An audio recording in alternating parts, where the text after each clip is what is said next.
Everybody is doing well. It is my pleasure to welcome all of you for this wonderfully exciting event today at the lunch hour, um, featuring our distinguished alum, Karisa Schroeder.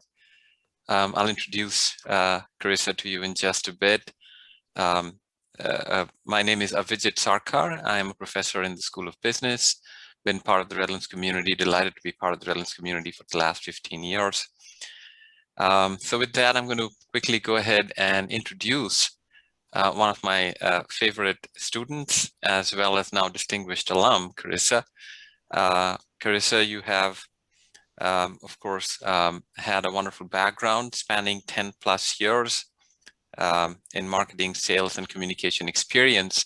And it was not a surprise for me when we chose to call this particular connection today Marketing with a Purpose. We also wanted to mention you have excelled, of course, in creative direction, strategic marketing, and decision making. Karisa's passion is fueled by a love for all things tech, a desire to explore big ideas through scientific practice, and a vision for the future of business intelligence. Karisa, you're a 2018 graduate of Redlands from the business school, graduated with your MBA with a location analytics concentration. And now you work for Esri, the largest location intelligence company in the world, where you manage a vast product marketing portfolio of data and location services. Part of your responsibilities, of course, include community marketing efforts, including GIS Day, the Community Maps program, and the ArcGIS Living Atlas. So truly, I'm delighted to welcome you. I wish this was on campus, but this second best option will have to suffice for today. Thank you, Avijit. I'm really happy to be here, and I just want to say hello to everyone that's joining us today over the lunch hour. Excellent.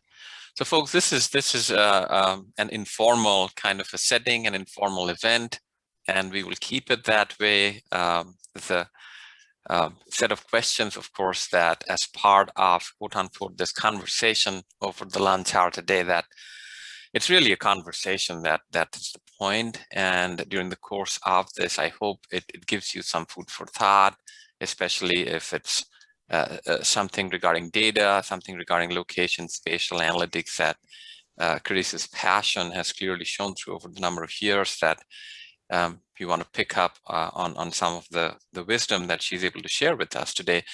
Karisa, I wanted to begin with, of course, your remarkable journey so far.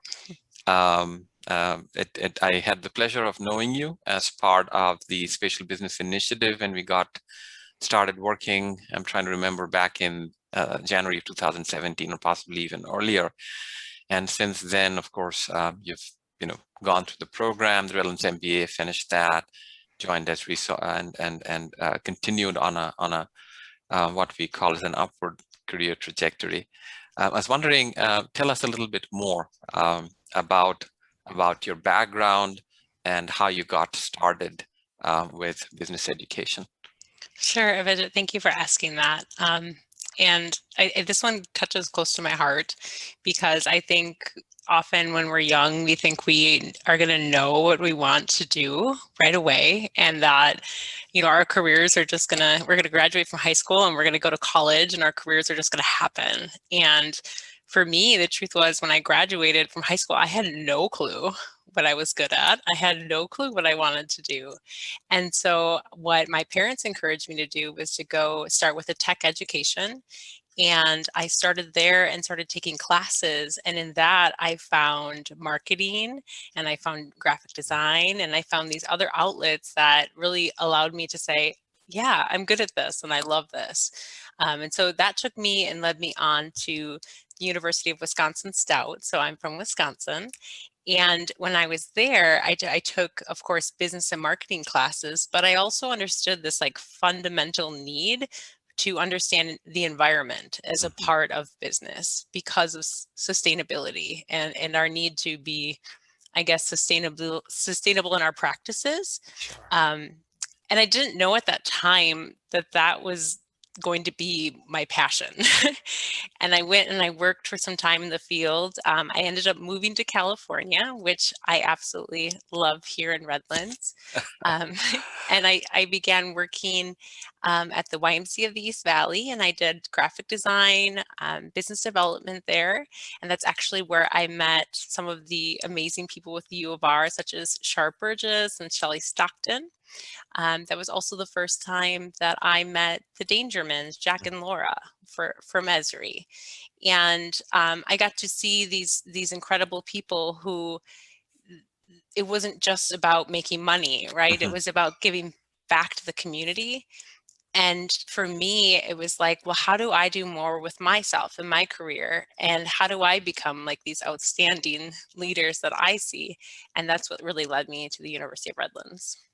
Wonderful. The story is compelling. Your story is compelling in so many different ways. And one of the things that I often wonder about when I see students in the classroom, right? Students who come from such a rich, diverse background of experiences. And one of the things that I often wonder is, why does somebody choose business education, right? We have students, as you will attest to, from a variety of different backgrounds. And that's been kind of in the true Redlands tradition to be inclusive, to be embracing all kinds of different experiences, especially with working professionals.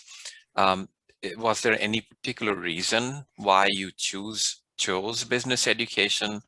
Was there a particular prompt or a spark that made you think that, okay, this is the direction that I want to go for? I would have to say for me, it really was, I think, having that business mindset and that acumen. It's a framework, and rather than trying to approach life without trying to understand people, process, and how to manage a system, I think what I had learned in business school, it applies for me in my marketing work. But at the same time, I was in class with local policemen and nurses and people that understood that they needed to understand business in order to excel in their career. In terms of finding GIS and finding location analytics, for me, it really came by chance. And there was an opportunity to explore GIS in a course. And at that time, when I had just started my MBA, I did not know what GIS was, and I had never used it. And then suddenly I went home and I couldn't stop using it after I did that first assignment. And it was almost like that immediate, why haven't I been using this all along? And that, to me, it really set me on the pathway to where we were able to work together, and also where I'm working now. That was going to be kind of the next thing that I was going to touch upon, is that you are this true kind of illustration of something that, as a university, we have been trying to do. We call ourselves a spatial university, right? We have spatial diffused all across the university and manifests itself through our curricula, through our research and scholarship, through our community engagement, the way that our students go out and do all the community learning projects, service learning projects, so on and so forth. You had that spark through coursework. You found that to be interesting, and you've made a career out of it. And it clearly is, your passion has played a key role. Tell us a little bit about the role that you think, just very broadly, as you combine business education with spatial overall, with GIS, with location. What does that mean to you, and how does that help you, perhaps what you do at work at Esri itself?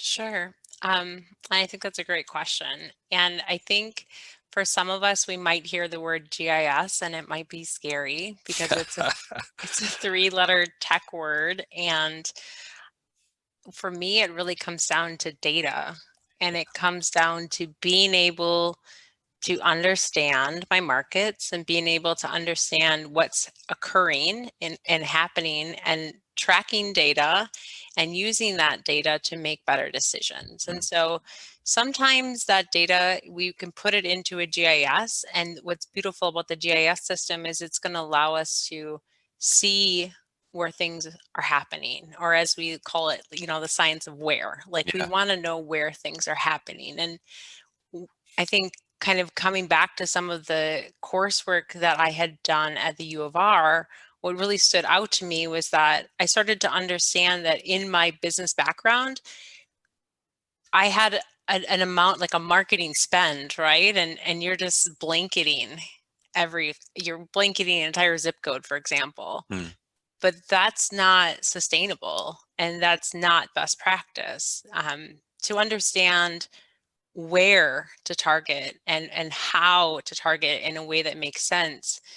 I mean, even if you were to think of say like a direct mailer, for example, and you probably sometimes you get them and you throw them right in the trash. But if you were to understand and that were to speak to you as a customer, those types of activities are happening every day. And I really love that I'm able to help people understand how to utilize data and the purpose of data, and then also to help educate people, of course, like how to select the right kind of data, because there's always the first party data, which you would have, right, about your customers and your business, but that's really just a piece of it. And you really need to bring in other data sets to layer it together in your GIS and then understand, what are those attributes and what experiences are happening there, that those correlations that can help lead you to those better decisions. That's fascinating. It's a between at least the two of us, we both have this shared passion almost for data and data-based analytics and decision making. I want to go back to your kind of the business education journey, but staying with data for a second. One of the things that we try to kind of discuss in our coursework, and you've been exposed to as well, not just during, but afterwards as you work at Esri, is the right use of data. Use data to do good and try to avoid doing harm or not do harm. That's the conversation that we're having, because out in society, out in popular media, we're seeing so much, one could almost say rampant misuse of data.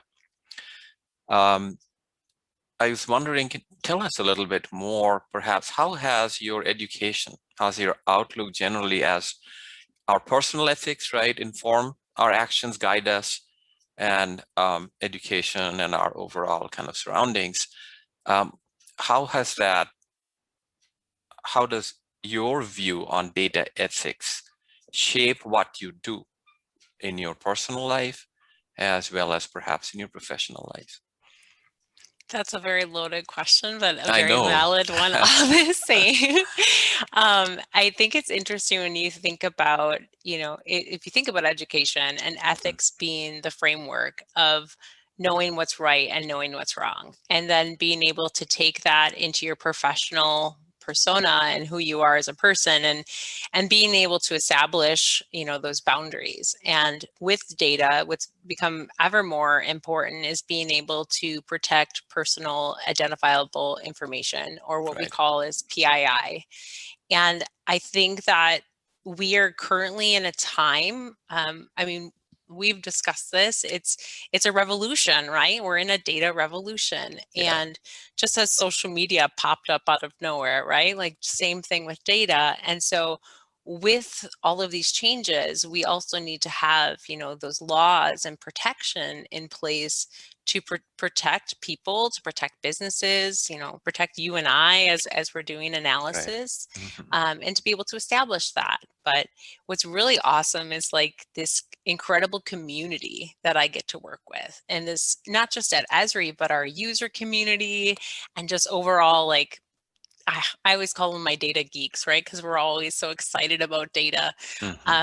but there's a true passion in that. There's a lot of people that support this need to, of course, define what is right and what is wrong, but then also to hold each other accountable and just to point out, if you see a visualization that's inaccurate, that's where you want to be able to point it out, and you want to be able to voice why it's inaccurate. And part of that is being educated to understand and be able to make those distinctions on your own. So it's an incredible topic, and I'm very passionate about it. Very, very passionate about it. No question. I mean, your passion about data has shown through, as you've not only shown through, but you've shined a light on it in many ways as well, based on the work that you're doing, the portfolio of data and information products that you're managing. I want to come back to that, but before that, as I've been reflecting on having this connection with you, and over the years, you have clearly excelled as a student. You were a model student, you are a model alum, and you continue to engage back with the university in so many different ways.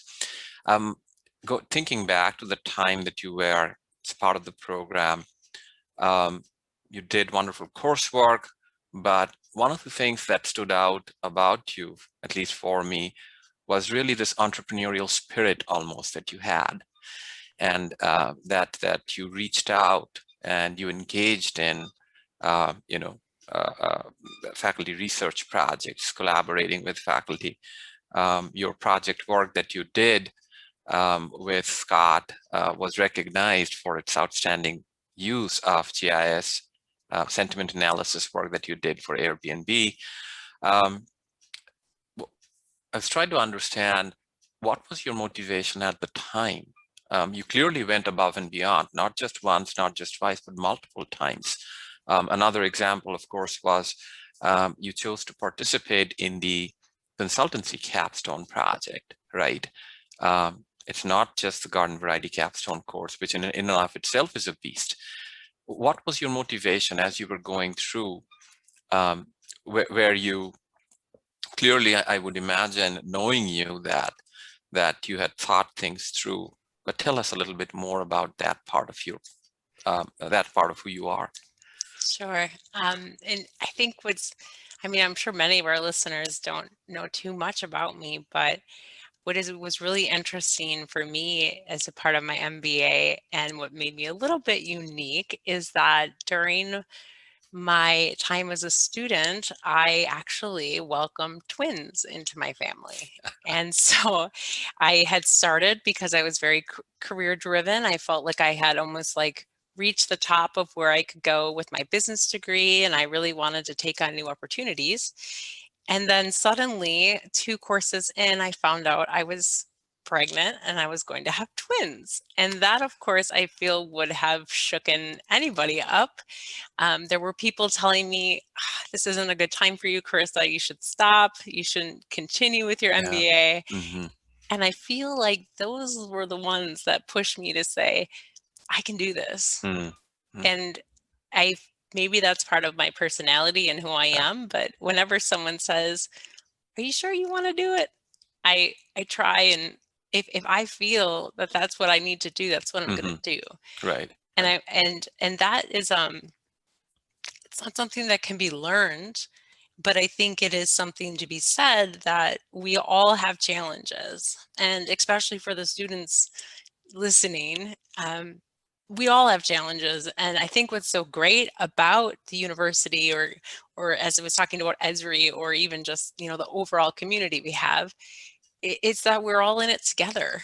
And so what was really amazing is having all of these unique personalities that, yes, I had just welcomed twins and I was trying to do all of these things, and I did them. But at the same time, there were other people, they were getting job promotions, or perhaps, they had to miss a soccer game. And really, it was that community that came together, and that support system of our cohort, that, I couldn't have done it without the cohort, without my amazing professors, and just the dream and will and desire to really take my career to the next level, and do the best I could do with what was given to me.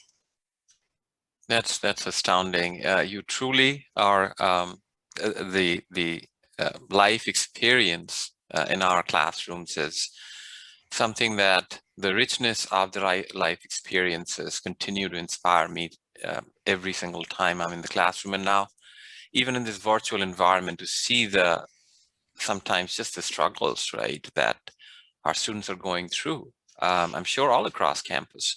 So it's very inspiring. Yes, I want to add to that Yeah. too.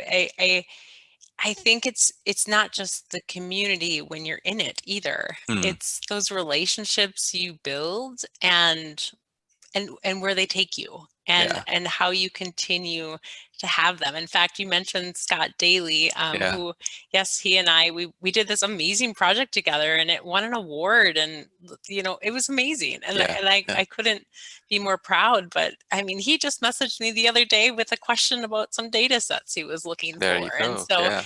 it's like you have these interactions. I know probably right now it's a little bit different in Yeah. those virtual classrooms, but all the same, like there's so much opportunity to really, Mhm. you know, continue those relationships, build those foundations, and then keep going. So it's great. Super. Super. Talk to us a little bit more about one of the things that truly I have always wanted to kind of engage with is this consultancy-based capstone kind of approach, right? And you chose at the time, as I believe you were a mom to twins, newborns almost at the time, or perhaps just a little bit older.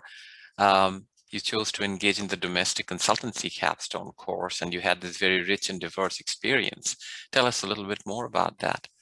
Sure. And you know, it's so funny because all my other people in the cohort were going to Geneva, and I was like, oh, here I am.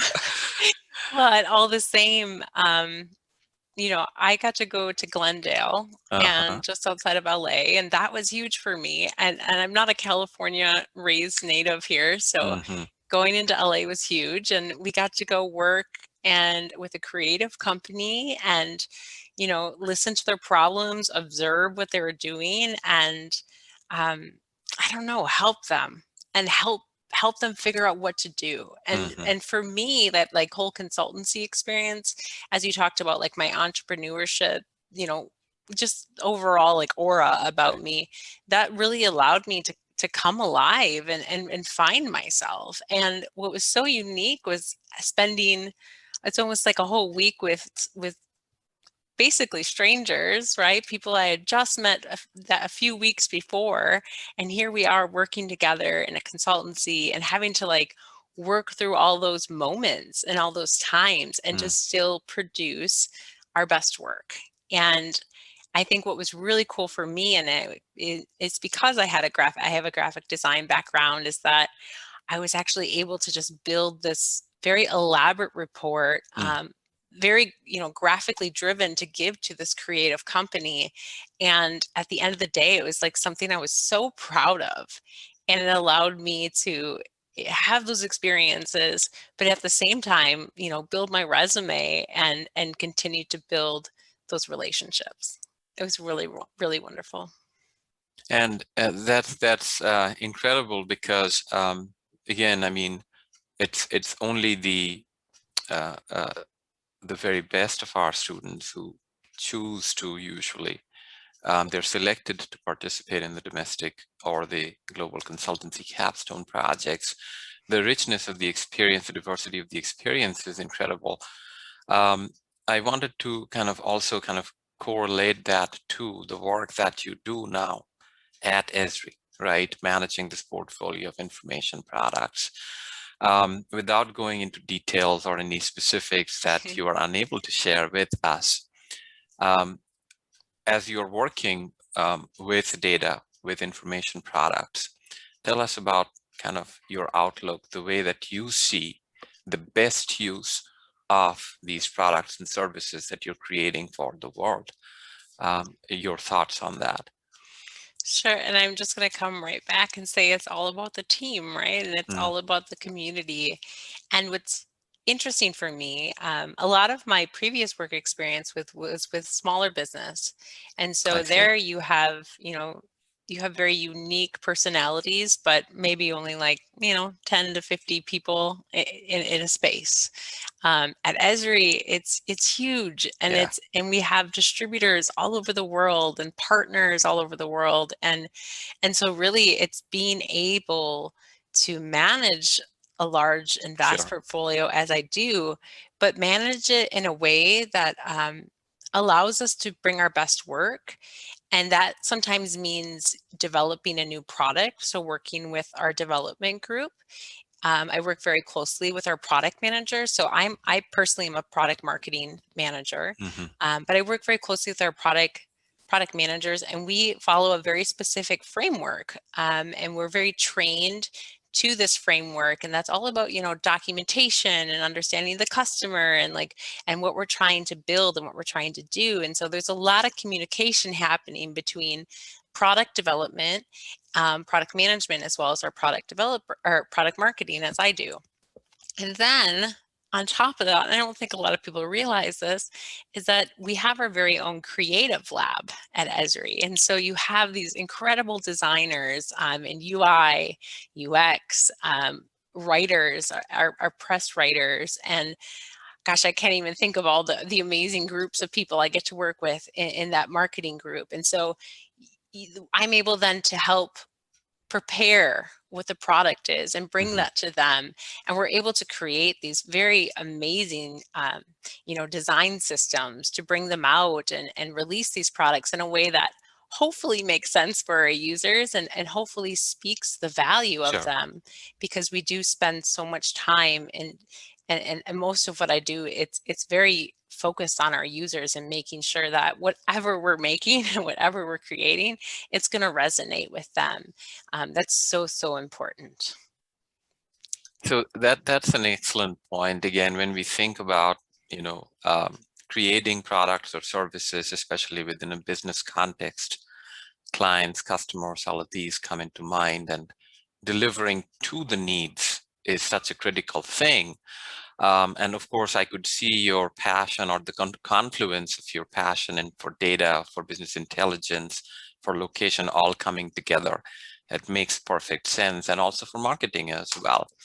I'm sure there would be a lot of attendees today who would be curious about, you work for this world-renowned corporation, right?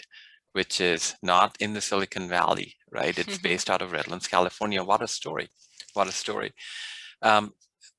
Again, without going into any specifics, tell us your journey so far at Esri, right? What is it like working at Esri, and what are the things that really keep you going? It's funny because my journey with Esri didn't start with me getting a job at Esri. Right. My journey with Esri started at the University of Redlands, and it was because of my willingness and my desire to work beyond what was required that led me to where I was. And so a few examples of that would be, well, yes, we had our assignments for each coursework. At the same time, I was taking open MOOCs, as we call them. Right. I also was reading literature and attending conferences and speakers and really trying to understand what this company was and where the fit might be for me. Because for me, I fell in love with this technology. And I saw it as a marketer. For me, I wanted to be able to use the technology, but I noticed how impactful it was that I wanted to not only be able to use it, but also to be able to, of course, turn around and help other people use it. Sure. And that's really what drove me there. Now, what was really interesting was that in one of the opportunities with the U of R, I was able to showcase my work with, and this wasn't even through the School of Business, it was through the work with Steve Moore in the GIS department.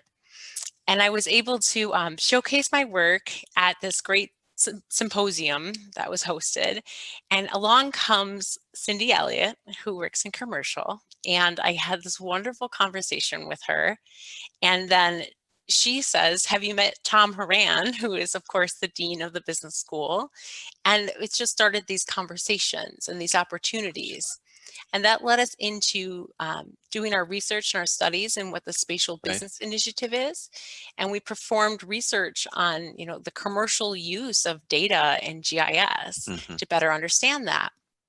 Now, all the same time, I was deciding, okay, yes, this is what I want to do. This is where all my eggs I want to put in this basket. And I started to interview with Esri. And what I think is so cool is that they took my passion and my desire and my experiences, and they matched me with the products that best suited my interests. And it's very interesting to me because we have a very large team. I think there's almost 20 people now on our team, and we're continuing to hire if anyone's interested in joining us. But for me, it was just so interesting to then look at the other products and consider what they gave me and say, yes, this is right, and this is right for me. And I think what is so cool about data, as I said, is like all the different use cases of it. And you could put it into a map, you could build a report, you could build a really great dashboard, or sometimes you'll see like the bubble charts, and like people get really intricate and interesting with how they visualize and use data. But I think what's even bigger than that is what we're able to solve. And so, I mean, it's incredible. It's absolutely incredible. That last point really kind of hits home among so many other things that you said, that I remember, I know that exactly who I'm stealing this from. I remember a conversation with David DiBiase, who you've met, I'm sure, along your journey.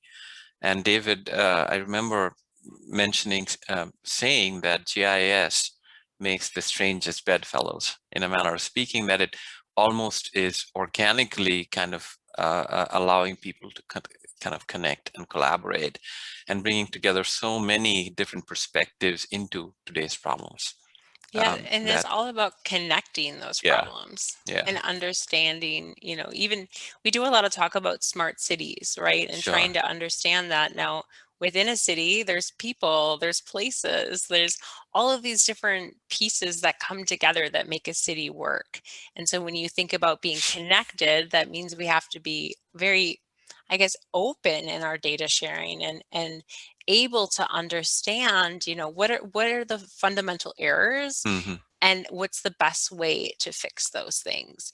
And so what's great is that you see these real local pockets that are starting to develop these smart cities and starting to really think with data and almost like reconstructing their whole communities on it for sustainability. But then you've got these little local pockets, but then also you have these global efforts, right? And you think about things like climate change is, of course, a great example of people looking at, the ocean, the changing of sea ice, or the list goes on and on, Avijit, but it truly is amazing. And these connected systems that Esri empowers, it allows us to, of course, have these moments of like, aha, right? We say that, aha, like, I get it. Yeah. I've got the data. I've done some analysis. Now I want to do more analysis because I have a hunch this is what's happening. And you're able to really, I guess, use the scientific framework to understand what is truly happening, and to be able to make as best factual decisions as we can. It's incredible. That leads me to, I'm keeping also an eye on the clock, and those of you who are attending, we are going to leave at least the last 15 minutes of the hour for you to ask questions directly to Karisa. But I have several more questions, so we will continue the conversation even outside of today. But tell us a couple more things. You talked about kind of, you're alluding to, right at the beginning, you mentioned about how sustainability, right, and your kind of passion for it in some ways kind of almost drifted you gradually to finding GIS and finding business education and its role in furthering sustainable practices. 2020 has been a wow year in so many different ways, and not so wow year in so many other ways as well. Businesses, of course, are, I think 2020, a lot of the events that have happened in society at large has kind of really catalyzed rethinking of the role that businesses play in contemporary society, right? With, conversations about, race, about justice, about, social inequities, economic inclusion, et cetera, as you've gone through kind of, as through business education, right? You're part of what one would say the private sector. Tell us about your thinking on the role that you think that spatial and GIS, along with perhaps with business and other things, can help us, right, be better. Well, it's interesting what 2020 did for data, Yeah. and just being able to understand. Suddenly, it was people that never really understood what I do for a living. Mm-hmm. They started to see these incredible maps making a difference, and the incredible people behind the maps who were Sure. making that difference. And for me, it was really just this awakening of the power of technology. And it's very, very incredible to me to be on, I guess, the other side of the computer sometimes, and seeing all the work that the teams have done. I would say many sleepless nights for a lot of people, and many, high impact meetings and things to make things happen. Right. And I think that what's interesting about the pandemic, especially for, someone such as myself to sit back and view it, was it almost forced us into this new age of technology. And it forces us to start to think about how technology can solve those problems, such as where to distribute vaccines, how to understand the impact of like social distancing, Mm-hmm. or when's the best time to travel to the local supermarket because you don't want to go in high times of traffic. There's so many questions that were able to be answered with GIS. Even how to get school children their lunches, because we know that school lunches are so important Absolutely, to the yeah. children. Mm-hmm. And so you started to see these incredible communities and different people coming together and making all these solutions. And what was really cool about it is that Esri was able to stand up what we call a hub. It's the COVID-19 hub. Yeah. And it's using our ArcGIS Hub technology, but we were able to quickly bring together all these different resources and all these different dashboards and maps that people had built, as well as data. And I can't tell you, so many of the partners, our data partners that I work with, Mm-hmm. and Esri employees, our data scientists developing these incredible, outputs, they were able to put that all in one place so that people can learn from each other. And that really is, it speaks to, again, this community of people coming together. Right. It also brings me to think of, some of the products I manage, such Right. as Mm-hmm. ArcGIS Living Atlas, where, I mean, it's NOAA and NASA and USGS and these incredible organizations. They have all this data, and what they're able to do is put it into maps that are made ready to use right in the software. Mm-hmm. And so with that, it almost creates that foundational layer, so that someone can then come and bring additional data on top, and then really able to understand where almost someone left off with their analysis. And so it's, if you will, it's almost like a continuous wheel of people working together to build off what has already been discovered and what has already known. Mm-hmm. So I'm keeping an eye on the clock. I do want to really ask you briefly if you could want to comment on, or maybe expansively. Look, one of the things that I think this past year more than any, but over the last couple of years at least, there are a lot of norms that have now been thrown into question, in a manner of speaking, and one of which is, what is the value that higher education adds, just generally to society, to individuals, right, to families. We often say, I'm a professor. If somebody asks me, why should I go to school? My answer is, why wouldn't you, right? Why wouldn't you invest in yourself? But when I try to detach myself from me being a professor and try to look at this through somebody else's eyes, I think that it is a legitimate question to ask. Well, I think so too. Because tell us a little bit more. I don't know how I'd ever would have discovered myself if I wouldn't have, as I said, if I wouldn't have started somewhere, as my parents encouraged me to do. Sure. I was ready to move to California as soon as I graduated, but they said, no, let's start somewhere. And so I think in those explorations, you learn what you like and what you don't like. And that, to me, it's so valuable to know what I love doing, and then to be able to wake up every day and to be able to do it. And without going to school, I'm not sure how I would have really gotten myself to this point. I'm sure it's very possible, and I'm very aware that there's a lot of ways to learn, right? Sure, And I'm absolutely. always learning. I'm learning every day, and I learn in all of the meetings I'm in, all of the engagements I have. I'm learning right now on a call with you. But there's something so traditional and something so cherished about the university system, particularly the University of Redlands, the community, the campus. I mean, all of that. I'm so blessed and thankful for it. And I continue. I mean, as a Redlands, I live here in Redlands, so it's just, you continue to just, anywhere you go, oh, you're wearing your Bulldog sweatshirt? Me too. When did you graduate? Like, those are things that, it's not why I went to school, but as a reflection of going to school, it's been incredible. It's been absolutely incredible. And so that would be my thought on that. Okay. Yeah. One final thing for you. You mentioned that you had twins while right after you had started the MBA. Remind me, how old are they now? They're 3, and they will be 4. Oh my goodness! Time flies. Yes.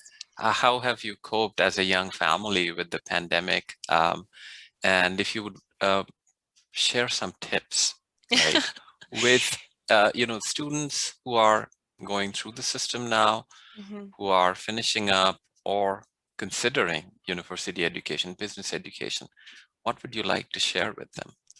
Well, I think what's so important for me managing is knowing, when and how to ask for help. And so I have this incredible support system that I work with to make sure that, our boat stays afloat, if you will. Yeah, that's important. But also, working for Esri, it's so flexible and so understanding. And that, to me, is important because, as you know, we're all humans.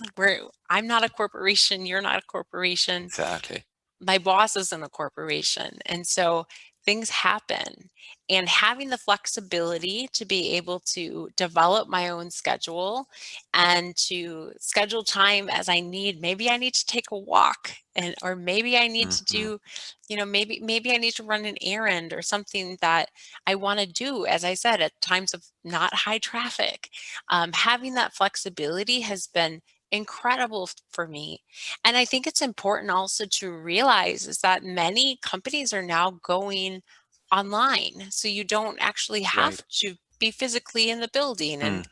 And that is actually, it's strange because I am such a social butterfly, but at the same time, I absolutely love this ability to, as I said, wake up every day, set my schedule, get what I need to get done, And I have been able to get a lot done.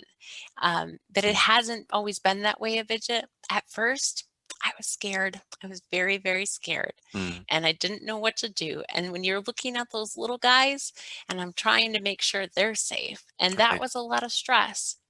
But I think with all change, we suddenly find ourselves, growing, and we grow through it, Mm. and we discover what works, what doesn't work through trial and error.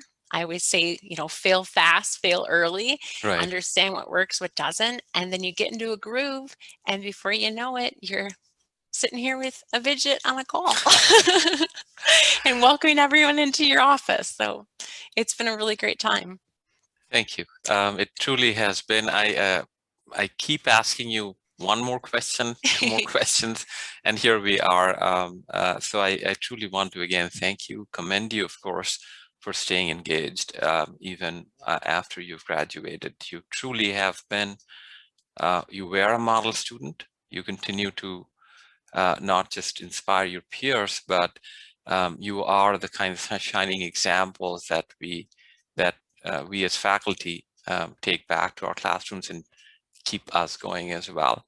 So I wanted to thank you again for taking the time to connect today. We will talk more, but at this time, as we had mentioned, Tracy, if you are there, I know you are there. Can we have you come back in and take it over from us? All right, thank you so much, Karisa and Avijit, for your generosity of your time.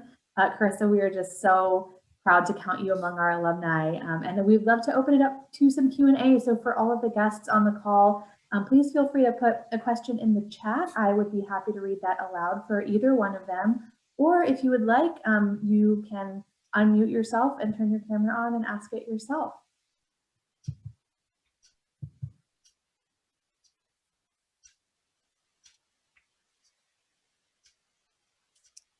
Hi, my name is Carmen. I wanted to say thank you for taking your time and meeting with us. And Karisa, I'm wondering if you have any sort of contact information so I could get a little bit more information about marketing at Esri. Sure. Well, I am a contact information for you, Carmen, and it's nice to meet you. If you are interested in talking about opportunities at Esri, I do encourage you to reach out to me on LinkedIn, and we can make that connection there. Learn more about what your interests are, and I'd be happy to point you in the right direction. Additionally, we do have our career website, which is always being updated. And I encourage everyone to go and check that out, and you'll find a variety of marketing jobs as well as development and, consulting jobs, amazing opportunities. But what's also interesting about that career website is, as I said, it's always changing. So if you see something that you're relatively interested in, I encourage you to put your resume in, but also check back often and regularly because new jobs are being posted all the time. Additionally, if you're thinking about, starting your career in marketing and you don't know where to start, I do know that there's so many companies out there really looking to expand right now, particularly in the tech space. And Carmen, of course, those opportunities are open to you. So again, depending on what you're looking for and what you want to do, I'd be happy to have that conversation with you and help you along your journey. Well, thank you. I really appreciate it. Thank you, Carmen. I did put the link for the careers at Esri in the chat that Karisa had provided me with earlier. We have one question that has just come in. What advice do you have for someone wanting to interview with Esri specifically? What advice do I have? My advice in any interview is to be prepared and to know who you're talking to, know about the company, ask questions, be interested, don't just be interesting. And of course, develop your own personal, original, resume and reach beyond what is normal. For me, that meant building a website and It meant going and getting professional photos taken and building business cards and going into each opportunity as a handshake and an opportunity to meet new people. And that doesn't stop at the interview process. If you ever have to sit next to me in an airplane, you're going to have to hear me talk about things the whole time. But I'm not saying we all need to be that, that loud, career-driven person. But what I'm suggesting is that you understand who you are and what you want to do, and then you be curious about other people. And in the interview, trying to understand other people is just as important as them understanding you. Hi, Karisa. This is Minu. I know, I saw you. I was so happy. Hi. First of all, thank you so much. This has been amazing. My question, you kind of answered in the last two replies, but I would like to say, for somebody like me who's, so my question is, it's definitely coming from a personal front, but if somebody who is having a very specific skill set and is quite interested in the field that you are a subject matter expert, what are the few kernels of advice you would like to share with somebody who is starting to understand and fall in love with telling digital stories, marketing? Well, it's okay. I don't know. I did not prompt Manu to ask me this, but one of the things that I keep by me is this creativity challenge book, and it prompts you with different scenarios, and it asks you to write through them. And I love those types of challenges because it really just, of course, makes your creative mind go. But also I feel being a marketer, you really can sell anything, right? You really can market anything, but knowing how to speak in a way that is inventive and a way that is inviting for people, I think is really important. Also, we always talk about resonating, right? So that resonating piece of it is, again, you don't just be interesting, be interested. So understand who your audience is and what their needs are. And if you can speak to that, and you can capture that, it's so important. And so a lot of that, there's a lot of groups out there actually that you can join, professional networks, to learn more about actually the practicum of product marketing.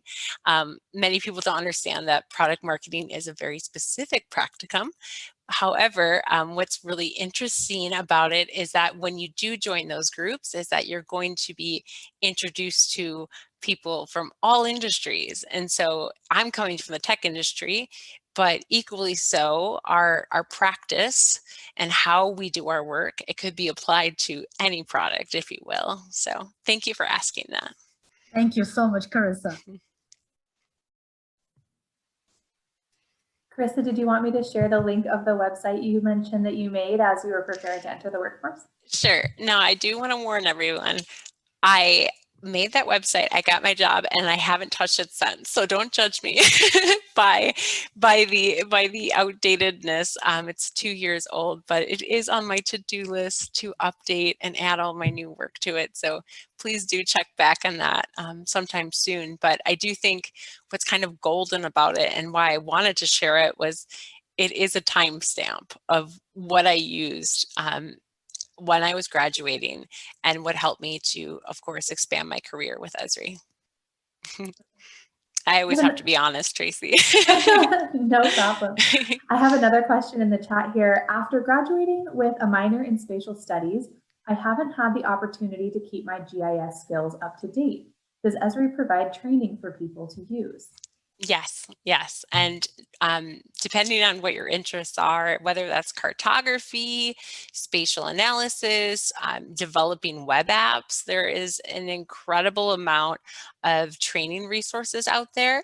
A few places you could check out. So if you will, just go to your search engine and type in MOOC, that and Esri, that will lead you to a lot of our training videos and coursework.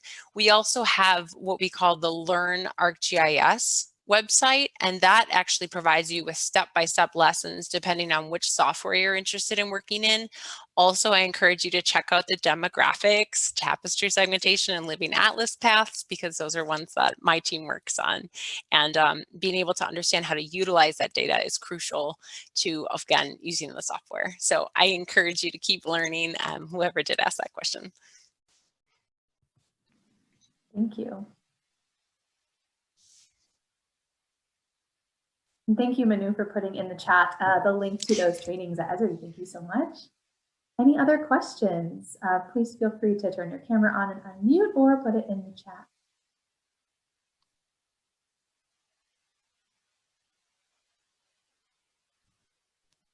All right, got a couple more coming in here. Do you have any insights, Karisa, for those coming from a sales side, selling advertising, to transition into a product marketing management role?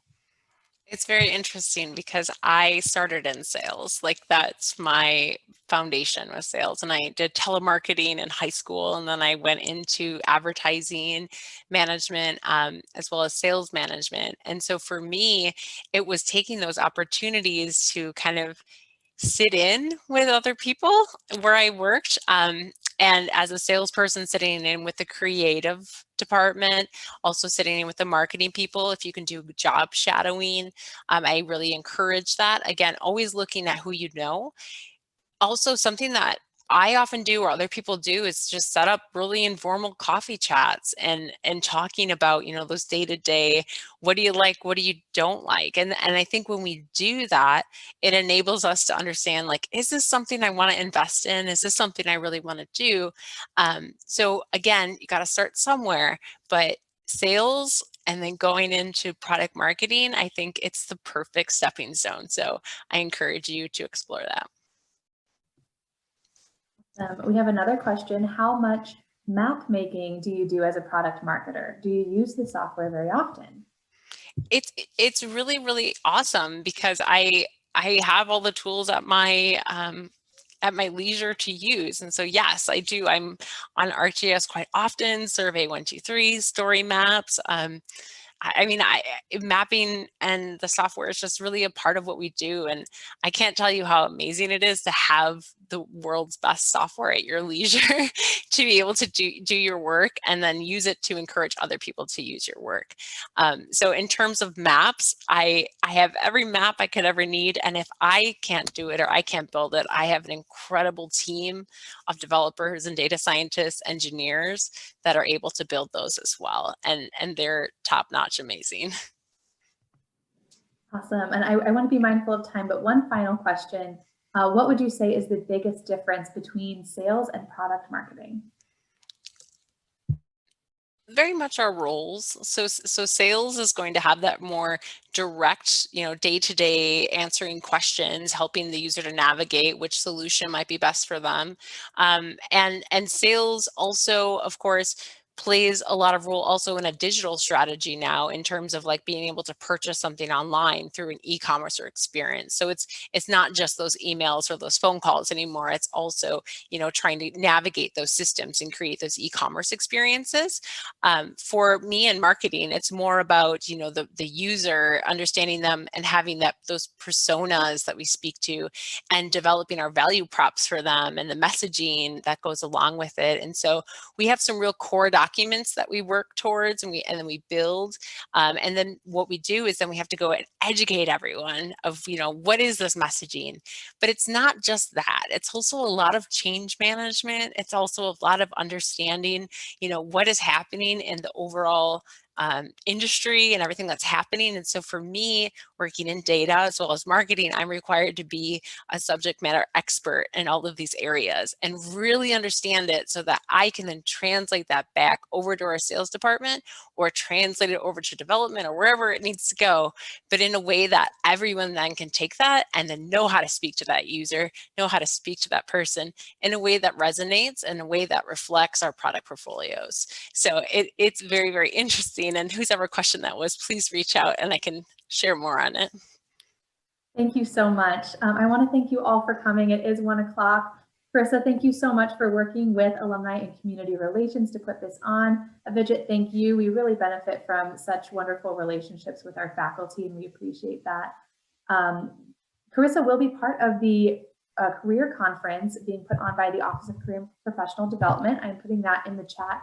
Registration will be open soon, and everyone on this call will receive a follow-up email tomorrow with some additional resources, links to some more of Karisa's portfolio. And thank you, Karisa, also for offering that anyone can reach out to you on LinkedIn. That's wonderful. So thank you all again so much. I just wanted to say, Tracy, Yes. thank you so much for this opportunity. Absolutely. I wanted to second that, Tracy, to you, to Shelley, and everybody in alumni and community relations. Thanks for making this possible, and appreciate your time and your generosity as well.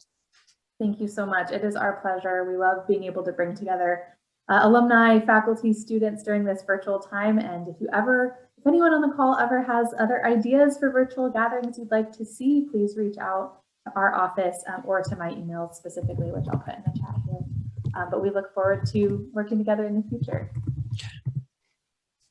Thank you. Thank you. Have a great day, everybody.